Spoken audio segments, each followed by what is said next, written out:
Welcome to another edition of the Houston Roundball Review TAKEOVER on the lunch break, powered by JM&E and also the BS3 Network. Watch us on YouTube, Twitch, Musk, Fire TV, and Roku, courtesy of BS3 TV. If you have a Roku streaming device, just download BS3 TV. If you don't, just go to bs3network.com or bs3tvlive.com. I'm, of course, KG Kris Gardner, owner of the Houston Roundball Review. Happy soon to be 2024. Welcome to another edition of the show. Hit me up in the comments here on YouTube, Facebook, Musk, if you still use Musk, which I don't very often. I'm more on Threads, Spoutable, and TikTok. But let's get into it, talk some basketball for the most part in these next few minutes. Going to be a quick rapid fire edition of the show. So let me know your thoughts on the Rockets now lost 2 in a row at home for the first time this year. Last night, following last night's 129-113 loss to the Phoenix Suns, Kevin Durant and Eric Gordon put on the show. KD had a triple-double, his first with the Suns, a career high tying 16 assists in that game. Most of those assists came courtesy of Eric Gordon. EG scored a season high 27 points, was raining threes all over the Rockets, and some friendly chatter between him and his former teammates. But yes, the Rockets have now lost 2 in a row at home. They won 11 straight at home, and now they're going the other direction, and now they're starting to get some injuries.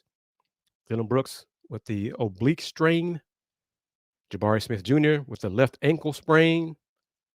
Not sure if either one of them will be available for Friday's matchup against the Philadelphia 76ers. And also not sure if big fella Joel Embiid will be in that game for the Rockets to go against. So the Rockets could be going on a 3-game losing streak at home if they don't win Friday night against Philadelphia. Tony M., how are you? What say you about that? Tony is a loyal supporter of the Houston Roundball Review, watches many of the shows that live stream on the Houston Roundball Review on YouTube. I will have a Let's Talk Rocket show tonight around 8:30, 9 o'clock after I do my producing for Dr. Cavill's Inside the HBCU Sports Lab. Might have some TSU news. Well, I don't know. TSU's Board of Regents are having a meeting today in about 30 minutes to discuss and hopefully finalize and finally announce their next head football coach. Hopefully that will be resolved today and announced today. Signs, I think it still will be Fred McNair, not Andre Johnson or any other people who've been names have been tossed around, but we shall see. TSU's kind of looking bad in how they've handled this process, but hopefully it will be resolved today. Meeting begins, scheduled to begin today at 12:30 p.m. So if I receive word about a resolution before this edition of the lunch break ends, I will announce it during the show. I am got Tony's regarding the Rockets not stressing. If we're shorthanded, we can squeeze in a little extra player development. That's a positive vibe, Tony.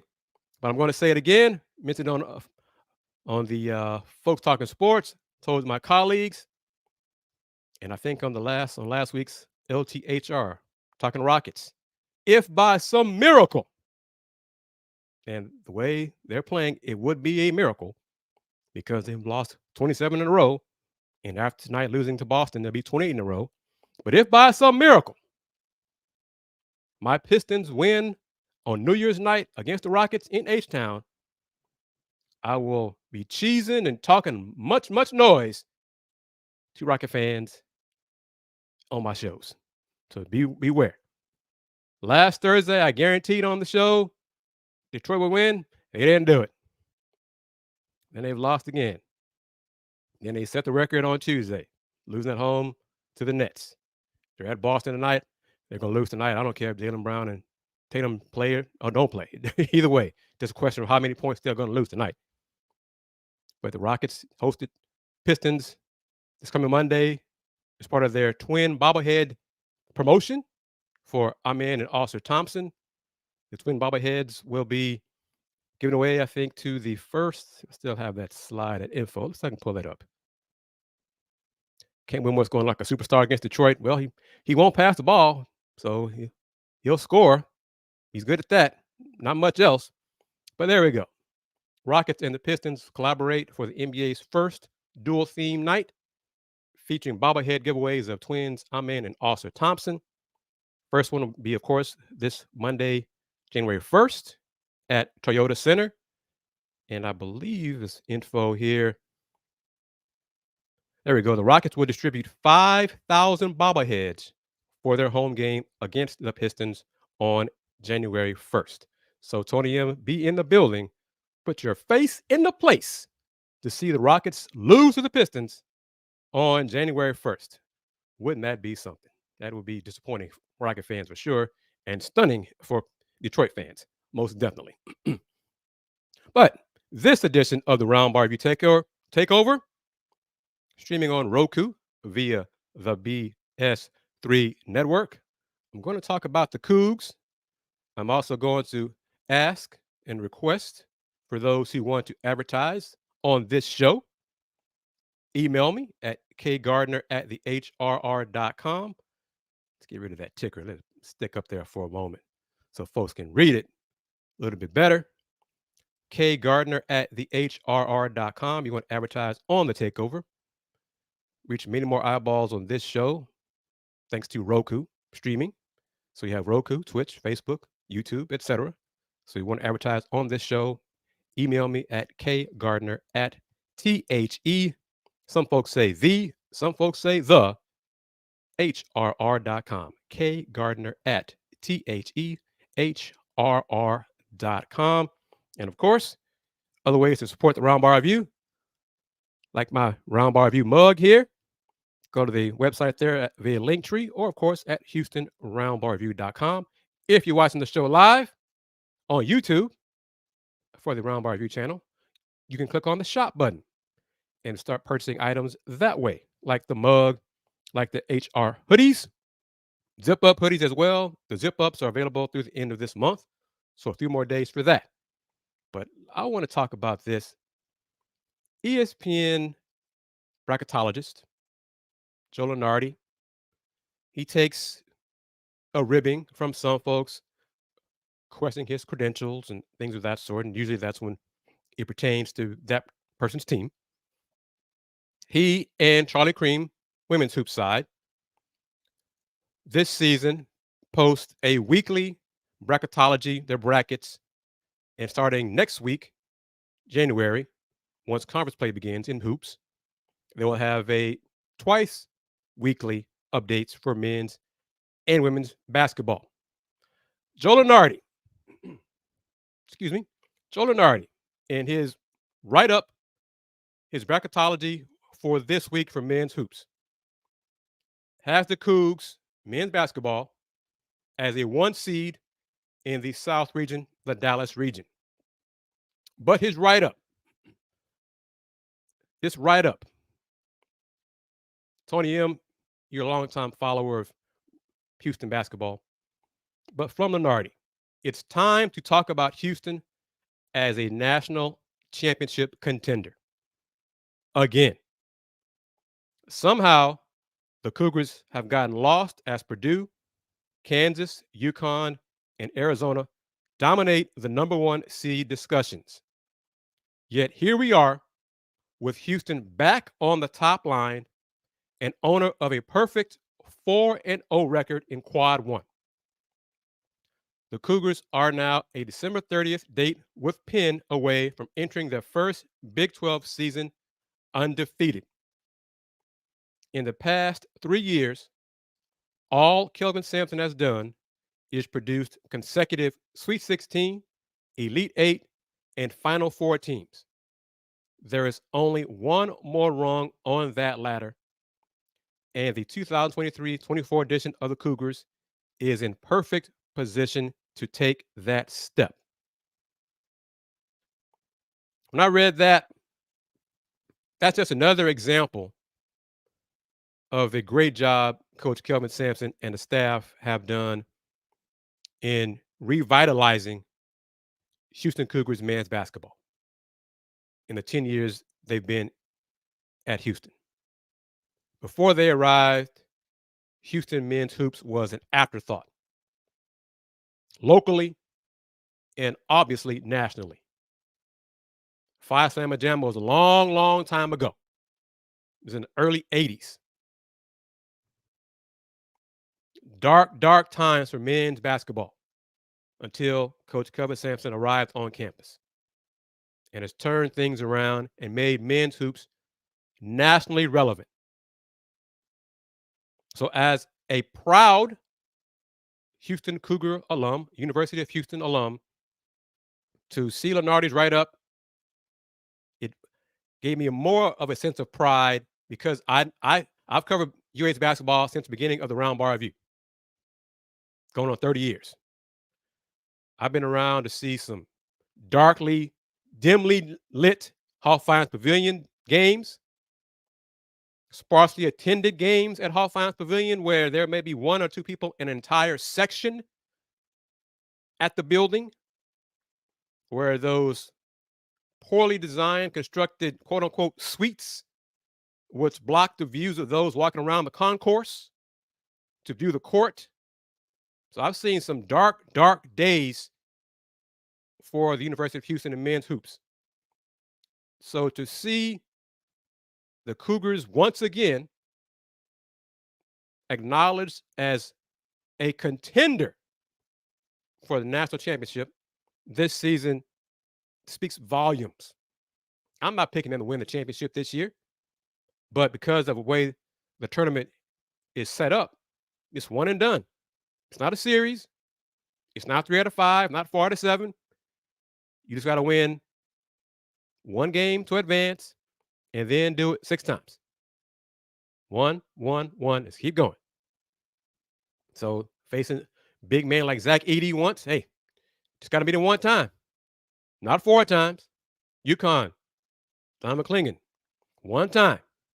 KU, Hunter Dickinson, just one time. Don't have to face them 4 times, 5 times, 7 times. Just got to beat them one time once the tournament starts. So it is just miraculous, the turnaround for Houston Cougars men's basketball. Rex 32, how are you doing? Thanks for chiming in. Thank you for watching during your lunch break, the lunch break edition of the Houston Roundball Review TAKEOVER. Big Thrillo, getting close, my man. 12:30 p.m. TSU's meeting begins to discuss their head football coach and what they're going to do. If they do the right thing, but time will tell. If I get that text message and say that it's done, I'll let you know. Now, one thing in the write-up, toward the end there, said the Cougars are in perfect position to take that step to win the national championship. No, they're not. No, they're not. Unfortunately, they're not because of the season-ending injury to forward Terrance Arceneaux. Terrance tore his Achilles on December 16th in the game against the Aggies. He had surgery last Wednesday, so that had been the 20th. Is that right? 20th? Recovery went well, but he'll be out for the rest of this season and be ready for the 2024-25 season. So that is the little blemish on the perfect plan for this season's team. Thrillo going back. He's like when Coach Sampson would chest bump Rocket players when he was on the staff. He could tell he was a player's coach, and he is that through and through. But I'm going to play a clip from Coach Sampson's presser from yesterday, December 27th, when he was asked how the impact or the loss of Terrance Arceneaux will impact this team. And Coach also talks about areas that he needs to improve. This team needs to improve, and he's got to work on that. He and the staff have to formulate a plan of what they're going to do going forward after the game this Saturday against Penn to wrap up non-conference play. And then the Big 12, the winter storm is coming, starting on January 6th when they host West Virginia. So this clip is from Coach Sampson answering the question from colleague Joseph Duarte from the Houston Chronicle. Never forget. We knew where he was with this. A month from now, people will forget about Terrance, but we never forget. We knew where he was with this team and the role he played. And it chews up into your depth. Where it really hurts you is in practice, because you just don't have guys that can do what he did. And he's playing the four. When he was on the floor, our defense was different than J1 is at the floor. We have both of them have different responsibilities in our coverage calls. Like against Utah, Terrance was much more effective the way we guarded them with Terrance versus J1. And then probably by the first time out, I realized that we needed to change this. So J1 played some probably more five in that game, but Terrance was a real problem for them when he was at the four. So having Terrance as a hit. Of course, I know how this injury thing works. Everybody feels bad for a couple of days, and a month from now, what's wrong with you guys? How come you're not winning? But you can't trick the old guys with that stuff. Yeah, I mean, we're every game that we've played going in, I thought we'd win every game that we played. We haven't played a team yet that I didn't expect to beat. But there's a lot of things that we need to work on our curveballs. Everybody that plays us knows what we're going to do. Sometimes it's what they're going to do. It's just not always easy to play against it, but you know what you're going to do. But that's not going to work in every game we play. We've got to have some off-speed pitch. Our heater is going to have some off nights. So the teams are going to figure it out, and they're going to have ways that they're going to beat us, and we're going to have to figure out how to counter some things. So we got to add some things in our toolbox that we can have. That's why, first couple of days back, I use basketball as a conditioner. I don't condition and then go to basketball. You combine the two. You use basketball as a conditioner. But today, we'll and our guys are in pretty good shape. I mean, I tried to hurt them last night and I couldn't. And that was a little bit surprising. But I think most of them were prepared for it, because the older guys always tell the new guys what to expect. But we got some things we need to work on, Joseph. We're certainly not a finished product. We're still very much a work in progress, especially after Terrance went down. We've got to figure out some things, and right now I don't have the answers for everything. We just got to keep working at it. Honest assessment from Coach Kelvin Sampson about the Cougars, and even though they are undefeated, 12-0, he acknowledges they still have things to work on and areas to improve, especially without Terrance Arceneaux, who's out for the rest of this season with the torn Achilles and surgery on the Achilles tear. Life without Terrance takes another step this Saturday, 6 p.m. against Penn. Game is on Big 12 Now on ESPN+. See the Cougs are 12-0. And let me pull up the next one to talk about women's team is 9-2. They will debut their first Big 12 game this Saturday afternoon, home against Texas Tech, 1 o'clock. So a full day for UH basketball fans and media who are going to cover both games. Like me, I think I may be one of the few that covers both games. But the women's game, 1 o'clock, ESPN+. Excuse me, Big 12 Now on ESPN+. But let's discuss the net rankings for men's hoops. And Rex 32, I'm going to get to your question momentarily. Net rankings for the Big 12 teams this season. This is through the games played December 27th. 3 of the top 5 are Big 12 teams. Houston at 1, BYU 3, Iowa State 5. Kansas is 15. It's kind of surprising. Baylor 17 after getting crushed by Michigan State and losing to Duke. Oklahoma 20. So that's 6 of the top 20 teams in the net are Big 12 teams. Then the Bearcats, Cincinnati 42, TCU 47, Texas Tech 64, Texas 67. That's kind of surprising. 82, UCF, K-State 85, Oklahoma State 134, and West Virginia 179. So clearly, it's not like last year when every conference game was a Q1 or Q2 for teams in the Big 12. West Virginia at 179 right now is a quadrant 4 opponent. UCF, K-State, and Oklahoma State are Q3 opponents. Then everyone else is a Q1 or Q2. So 4 games.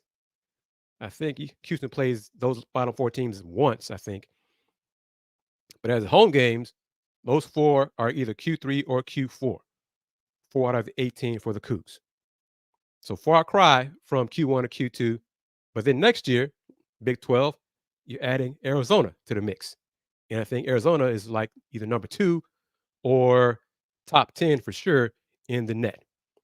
So next season, Big 12 men's hoops just going to get better and more grinding, more of a task, more of a buzzsaw. But it's going to be so much fun to watch and cover. Yep, Arizona is number 2 currently in the net, men's basketball. Answer this question right here from Rex. What are my highlights and lowlights from 2023? From a basketball on court perspective, the Cougs losing to Miami in the regional semifinal and how they lost. They lost by not playing Cougar basketball. Did not even look like a Kelvin Sampson team. They were out toughed. Miami took it to them. The guards lit them up. Front court lit them up. More physical. So that was a low light on the court. And then clearly, from a more human element, is the passing of Reggie Chaney. No question. This season, from a human perspective, has not gotten any lower than that. Getting that news that Reggie passed away. Highlights: the Cougs really walking through the AAC championship season, playing so well, being ranked number 1. A lot of times, those are highlights. So that's what I say about that, highlights and lowlights. But definitely from a human element perspective, Reggie Chaney passing away is definitely the biggest lowlight for me and probably a lot of Cougar alums and supporters. Women's basketball. As I said, women's hoops starts Big 12 play this Saturday. Full slate, complete slate in Big 12 women's basketball. First up, high noon. And also, let me say this, put myself on the big screen for this one. Big 12 women's basketball is one of 3 conferences. I think the Pac-12 and the SEC maybe are the other 2 that every member in those conferences has a winning record. Pac-12, SEC, and the Big 12. The Big 12 women's basketball has had a good non-conference, notwithstanding OU's home loss to Southern a few days ago, 79-70. But beyond that, Big 12 women's basketball has turned things around. Let's get into it. West Virginia, 11-0 at Kansas, 7-4, high noon, Big 12 now on ESPN+. But that second matchup, big. That's a way to open up conference play right there.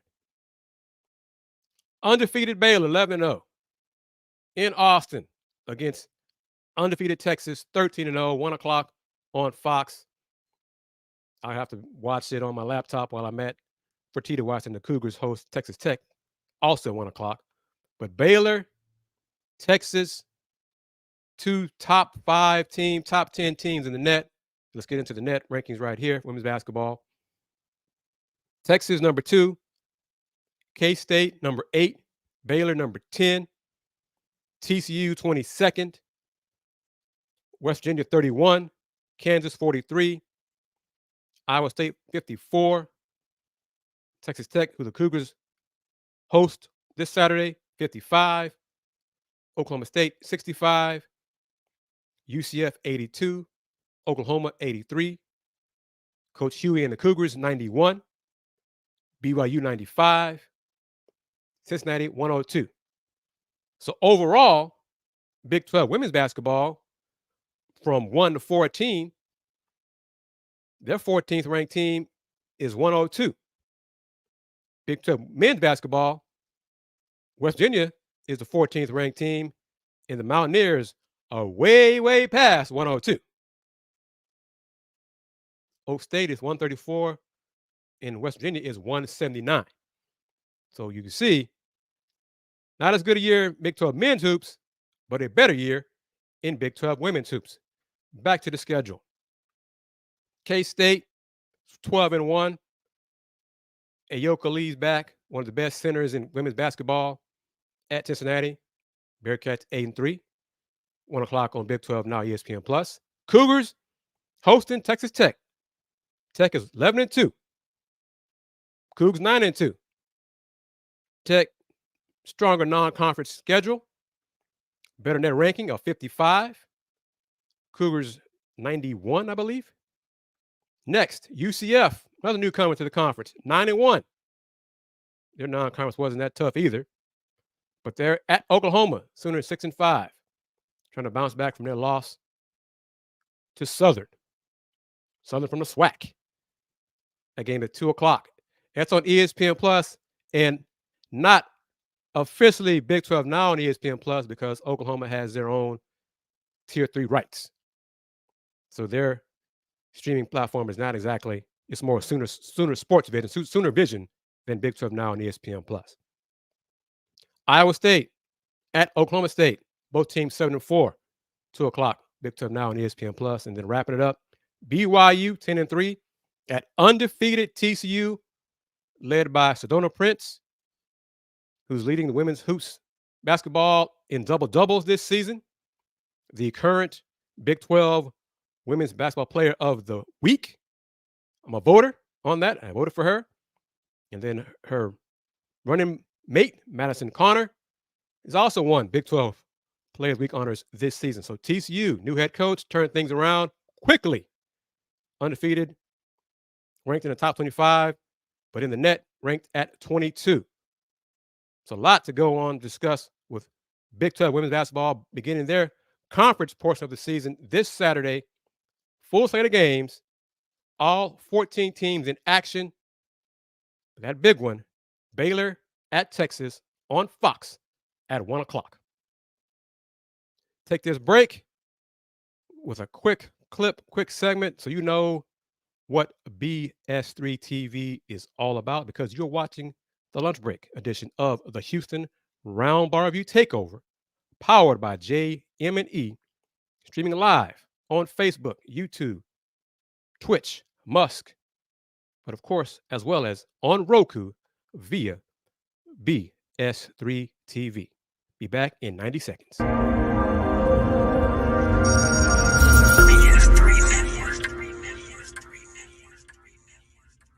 BS3 Network, changing the way you watch TV.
Welcome back to the Houston Roundball Review TAKEOVER on the lunch break, powered by JM&E and also the BS3 Network. I am, of course, Kris Gardner, owner of the Houston Roundball Review.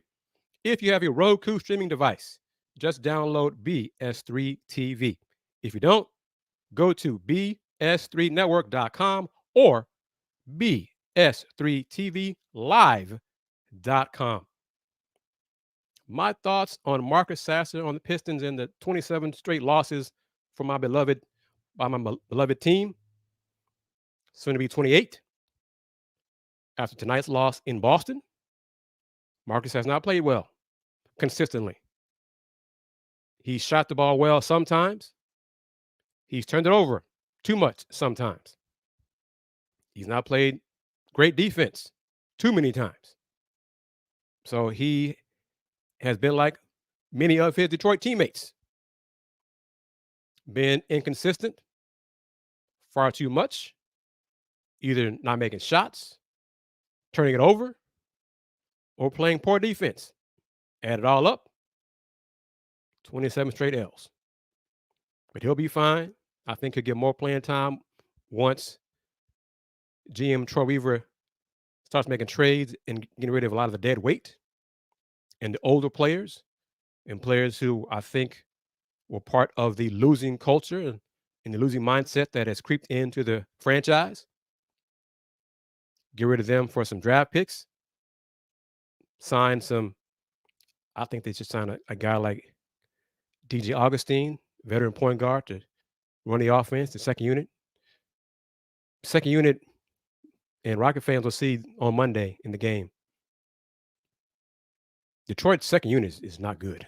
It's just struggles to get into offense, struggles to make shots, open shots, struggles to defend, struggles mightily. Starting five, healthier, playing better. But once those subs start coming in, the lead goes away, and it's hard to get back. And when you're struggling and you don't have confidence, and you're just like, here we go again. So that's another reason why they've lost 27 in a row. And the opponent's like, well, we know at some point Detroit's going to just crater, and we just got to hang around and we'll get it done and get the dub. And that's what's happened a lot this season. But Marcus, as Coach Sampson said on Wednesday, Marcus said to Coach, you built me to overcome adversity. I'm built for this. He'll be fine. Detroit will be fine in due time. I'm not sure where win number 3 will come from. It might come Monday. I doubt it, but it's going to come. Detroit will not go 2-80. I'm certain of that. After that, I don't know, but they will not go 2-80, and ownership will not change. Not going to sell the team or none of that stuff either. But back to it. H-Town basketball, kind of light because of the holidays. Not much action on the college landscape. HCU men's basketball and women's basketball doesn't play until January. Women, January 3rd. Men, January 6th. The men lost at A&M, Texas A&M, on December 22nd by 27. Women's basketball, last game that they played, they won on the 18th versus Shriner. Men are 2-9. Women are 5-6. PV tonight at UTSA in San Antonio. Last game was a 26-point road loss at Rice.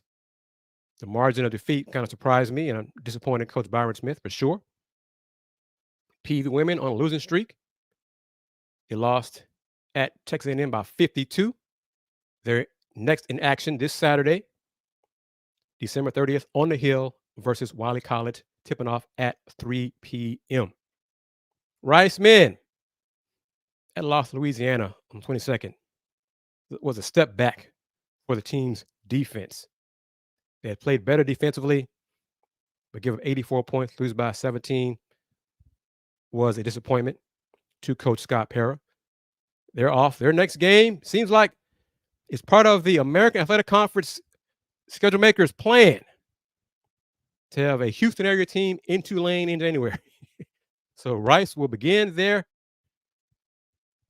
AAC conference play, AAC season, January 3rd in New Orleans at Tulane, 8 o'clock Central on ESPNU. Also on the 3rd, Rice women, 6-5, will start AAC play, hosting Wichita State, 7 p.m. on ESPN Plus, inside Tudor Fieldhouse. Texas Southern, Thurlow, cover your eyes, man. Men's and women's basketball, both of them are 1-9. TSU men play tonight, 6 p.m. inside H&P Arena. But you can also watch the game on the TSU Athletics YouTube channel. They're hosting the College of Biblical Studies, Houston. So CBS Houston is the name of the team. TSU will not be 1-9 after tonight. They will be 2-9 after they dispatch of College of Biblical Studies. Texas Southern coming off. Stanford's a good team. But 87-65, I didn't know they were that much better than TSU, but there you go. Women, also 1-9, coming off a home loss to Cal Baptist out of the WAC by 21, 83-62. Their next game this Saturday, December 30th, home against Tarleton State, 12 o'clock inside H&P Arena. But that game can also be seen on the YouTube channel, TSU Athletics on YouTube. And Rex, you are not alone. When I saw the schedule and it said CBS Houston, my first thought was, is there a CBS network Houston? Is that who they're playing? I mean, what is this? So I had to do some checking. College of Biblical Studies. Oh, okay. So NAIAs or something like that, or I don't get me lying about whether they're accredited or anything. I don't know, but that's who TSU plays tonight inside H&P Arena. Good luck to the Tigers. Reminder, scan that QR code for your Houston Roundball Review merch. Let me do a little bit better with the quickness here to remove this, just for you can scan the code there. Scan that QR code for Houston Roundball Review merch. And Ben and BS3, how are you doing? Thank you for allowing me to be on the show, on the platform, on BS3 TV, BS3 Network, changing the way you watch TV. You can scan that QR code right there for your hoodies, your pullover hoodies, long sleeve and sweatshirts. And of course, that QR code for the zip up hoodies. Available for limited time only. That's till the end of the month / 2023. Zip up hoodies, all of that available. All of this merch, Houston Roundball Review merch, different ways to show your support of the Houston Roundball Review. Walk around in style, walk around looking cool, feeling warm and looking cool with your Houston Roundball Review hoodie, which I'm going to wear probably Friday or Saturday at basketball, so folks can see me and my handsome face in my red Houston Roundball Review hoodie. And naturally, that upper right, that advertise here spot, that could be your banner. That could be your way for people to see your company logo.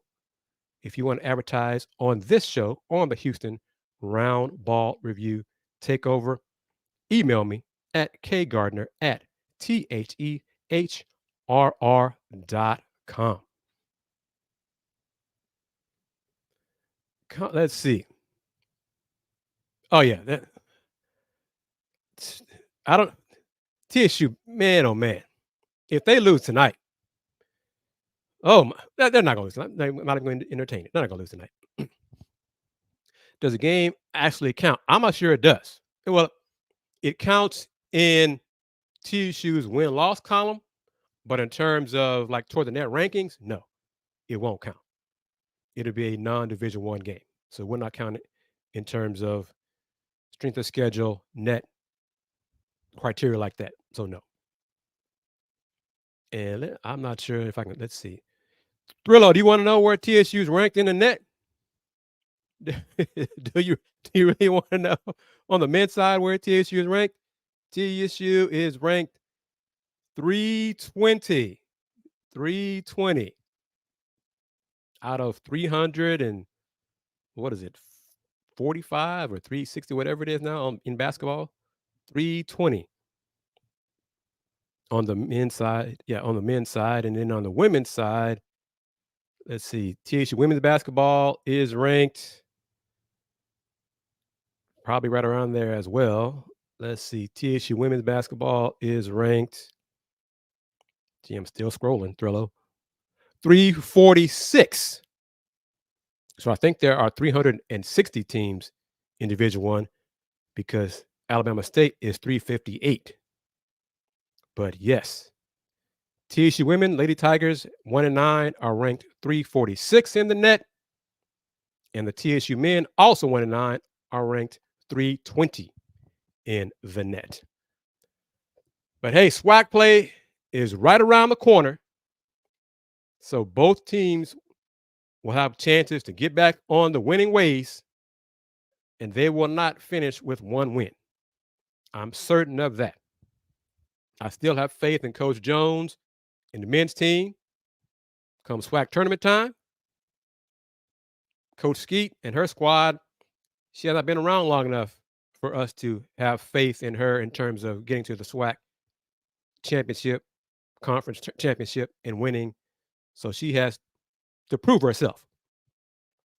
Their second year at TSU as head coach. Time will tell. Another young team for Coach Skeet and the Lady Tigers of Texas Southern. Thrillo summed it up succinctly. Yes, we have some work to do. Back to the Rockets on this edition of the Lunch Break, Houston Roundball Review Takeover.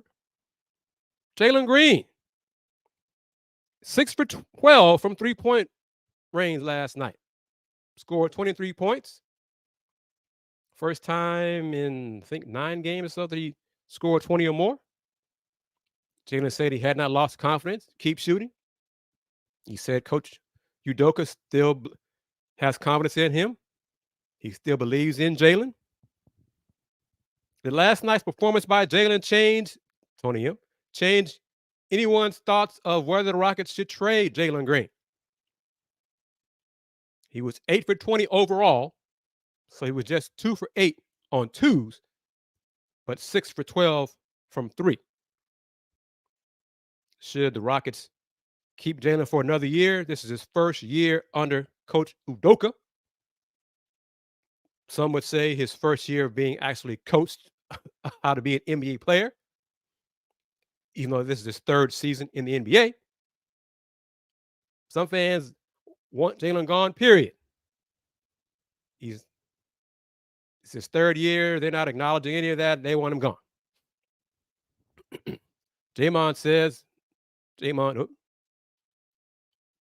Mostly empty stats from Jalen. Still hasn't proven he can impact winning. That's fair. Jamon, see you tonight on Let's Talk Houston Rockets. Probably start around 9 o'clock Central Time. So thank you for chiming in today on the takeover. Tony M says, keep working, Jalen. Thrillo says, Rockets don't have enough consistent scoring.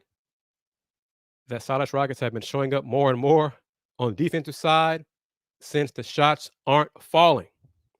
With last night's loss to Phoenix, and the Suns had lost 3 or 4 straight road games before winning last night. The Rockets are 0-9.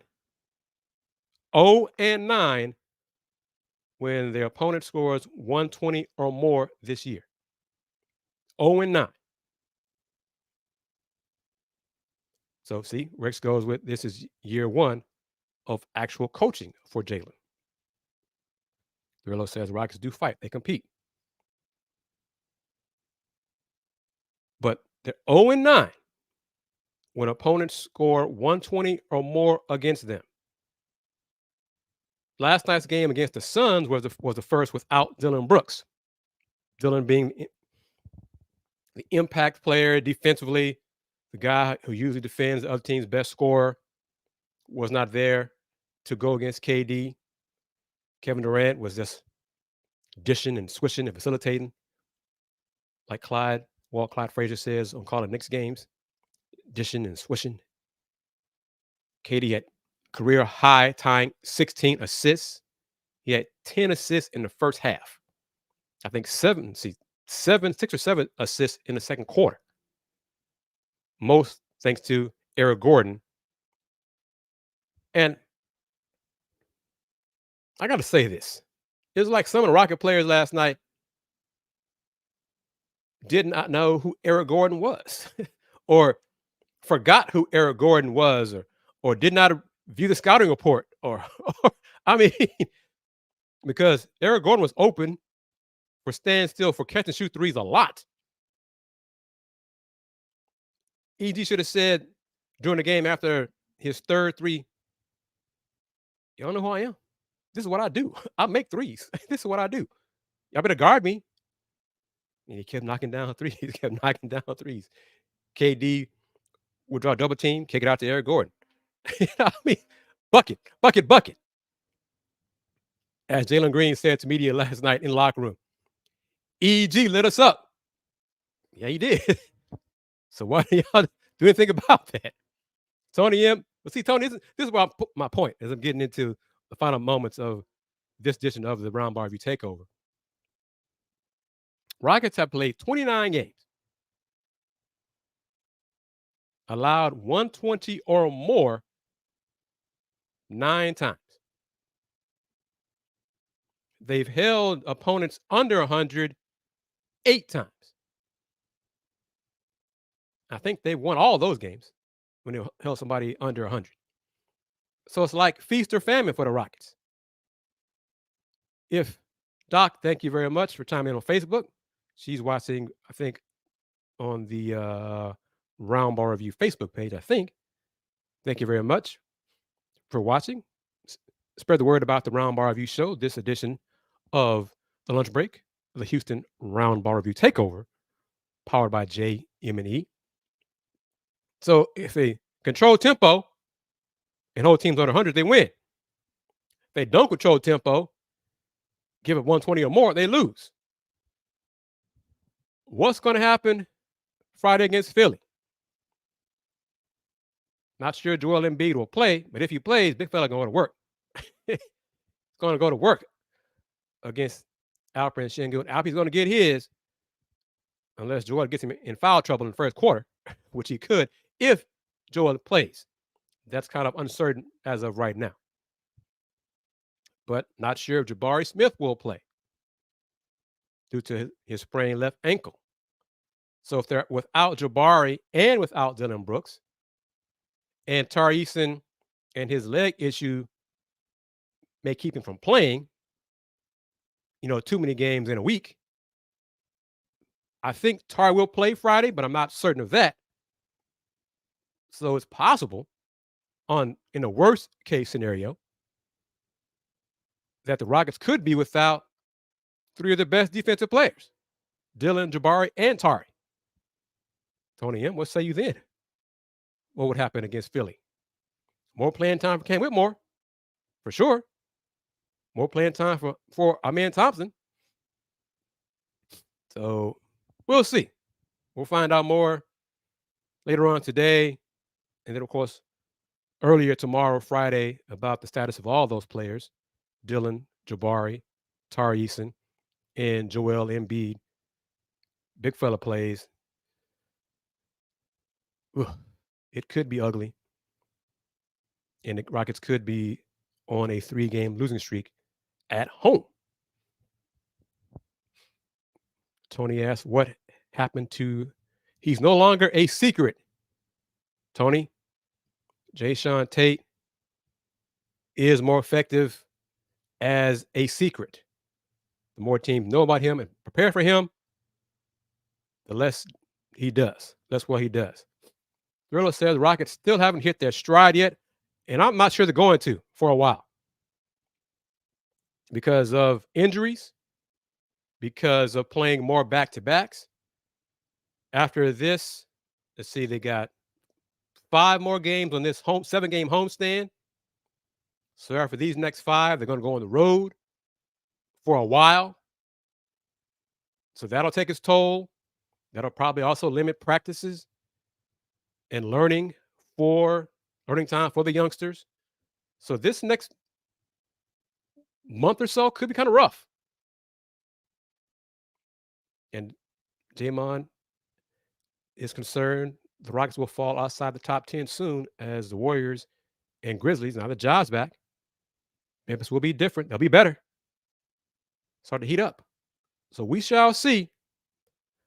It all starts the next edition of this, the 3rd game of the homestand, Friday against the Sixers. How about this, J-Mon? You agree with Tony here?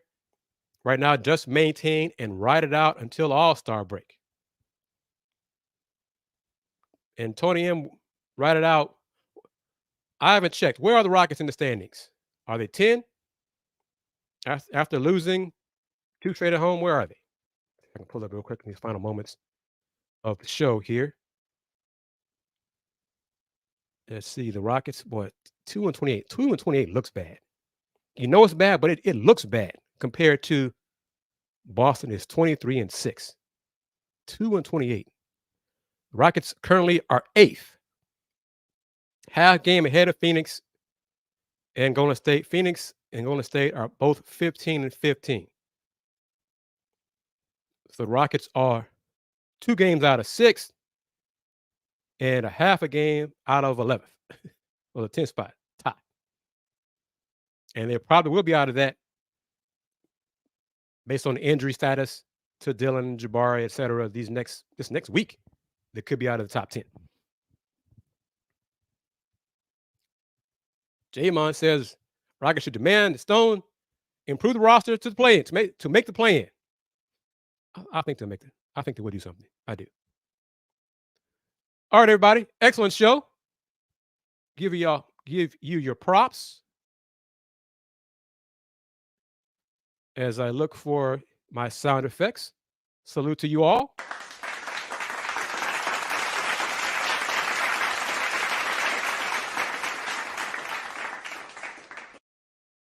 Going to cut it short a little bit. See if I can get news about TSU and their football coach in the meeting going on. But as always, thank you for watching the show. Thank you for your participating in the show. This edition of the Houston Roundball Review TakeOver, powered by JM&E, streaming live on Facebook, Twitch, Roku via BS3 Network, YouTube, and also on Musk. I am, of course, KG Kris Gardner, owner of the Houston Roundball Review. Always, thank you for your time. Get you a mug, a t-shirt, a hoodie, a tank top, a tote bag, a lot of different ways. Put the website up there, the link to the website, the bonfire.com merch, or just click on the shop button located below the video here on the YouTube channel for the Houston Roundball Review. Buy you some merch. Take advantage of that end of the year deal for the zip up hoodies available through the end of this month, through the end of December 31st. The zip up hoodies are nice. You can get those as well. Check them out right there. But as always, remember the Houston Roundball Review. Been around since 1994. Houston Roundball Review. Local name, global perspective. Y'all take care. Peace. It's